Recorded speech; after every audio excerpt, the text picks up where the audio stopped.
Olá pessoal, tudo bem? Aqui é a professora Márcia Frota, professora de vocês de Biologia. Hoje a nossa aula é de citologia e envoltórios celulares. Vamos primeiramente dizer o que é citologia. Citologia tem um significado de cito, célula, logia, estudo, ou seja, citologia é o estudo das células no que diz respeito à sua estrutura, suas funções e sua importância. Vamos falar um pouco sobre teoria celular. Teoria celular foi uma fala em que os cientistas na época disseram que todo ser vivo é originado de uma célula viva, certo? As células foram descobertas em 1665 pelo inglês Robert Hooke, ao observar em um microscópio rudimentar um fino pedaço de cortiça. Então ele verificou que era constituída por cavidades, as quais chamou de células. Essas cavidades pequeninas ele observou em uma célula vegetal.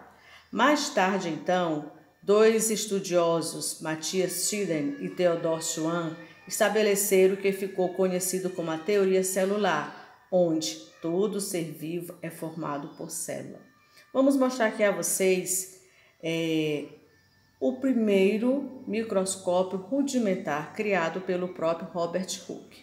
Este jovem rapaz, Robert Hooke, esse aqui foi o microscópio de sua invenção, e ele verificou através desta imagem que nós vamos chamar de célula.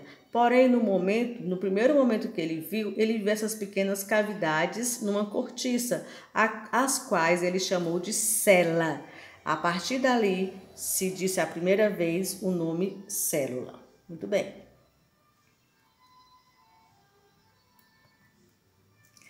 Veremos aqui a utilização dos microscópios, certo? O microscópio, na verdade, seus primeiros inventores foi Hans e Janssen, pai e o filho. Eles tiveram a primeira experiência com lentes onde aumentavam a visibilidade de letras, porque naquela época eles vendiam as lentes para leitura. Porém, muitas pessoas utilizaram deste invento para ter outras experiências. Este daqui foi o primeiro microscópio inventado na época. Depois ele teve suas melhoras, veio esse daqui, até chegar nos nossos dias, onde nós temos hoje microscópio óptico. E também nós temos microscópio de grande varredura, onde dá para ver minúsculas células que jamais seriam vistas a olho nu.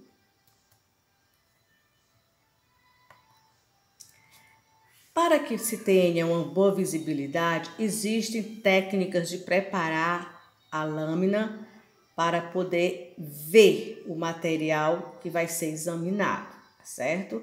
Existem essas técnicas, existe material adequado para que venha a ser examinado.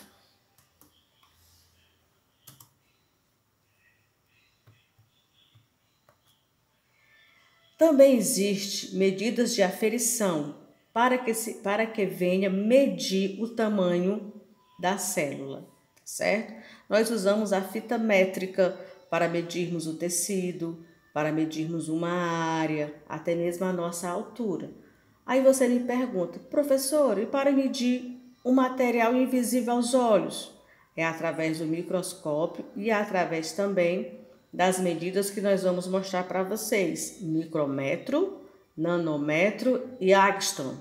Essas medidas, elas são milésimas vezes menores do que o centímetro e o milímetro.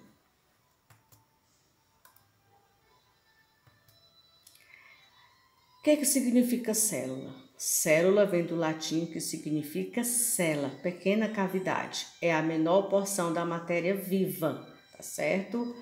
Como é que nós podemos chamar o número de célula? Número de célula, quando é apenas uma célula, ela é unicelular. Exemplo, bactérias e protozoários.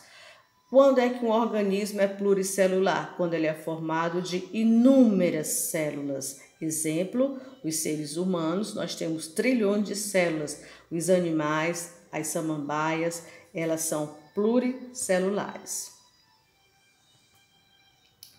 Vamos agora passar para o nosso tema principal, é sobre os envoltórios celulares, o que vai englobar, o que vai proteger as células.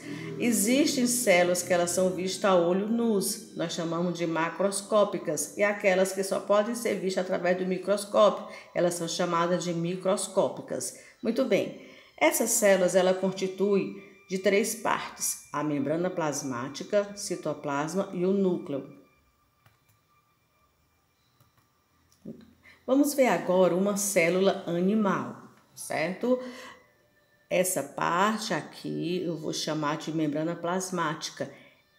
Este compartimento que pega todo o interior da célula eu vou chamar de citoplasma, no qual existe um líquido gelatinoso. No meio da célula é onde está o núcleo, que também tem uma membrana que o protege. Membrana plasmática, citoplasma, que tem um material gelatinoso, e o núcleo, que também é protegido por uma membrana. Mas lá na frente nós vamos estudar sobre o que tem dentro da célula, que são as organelas. Vamos mostrar para vocês a diferença entre uma célula procariótica e eucariótica. Célula procariótica são as células simples, são as células das bactérias. As bactérias, sua composição celular é procariótica. E as células eucarióticas são as células animais e vegetais. Vejam aqui a diferença, o que tem no meio da célula procariótica para o que tem no meio da célula animal. O material da bactéria está disperso no citoplasma e o material genético da célula eucariótica está protegida por uma célula, aliás, por uma membrana. Então, esse material está solto e o material genético está protegido. Essa é a diferença primordial, principal entre a célula procariótica e eucariótica. Muito bem, vamos ver agora o que é a membrana plasmática, tá certo? A membrana plasmática ela é responsável pela proteção da célula e ela vai delimitar o que entra e o que sai dentro da célula. Aliás, ela vai escolher, porque a membrana plasmática ela é seletiva, ela escolhe o que pode entrar e o que pode sair dentro da célula. Vamos conhecer aqui a minúscula membrana plasmática. Tão simples, porém, aqui é um desenho fantasia. Ela é finíssima, finíssima mesmo, tá certo? Porém, ela é composta por 2 camadas e nós chamamos de bicamada, de proteína e lipídio. Ela é chamada de lipoproteica. Na sua superfície, ela tem um material chamado glicocálice, que esse material é como que fosse o material que vai identificar o que poderá entrar. Essas outras partes aqui, nós podemos chamar que são de proteínas, ou então vai ser a proteína que vai permitir que material específico entre para dentro da célula.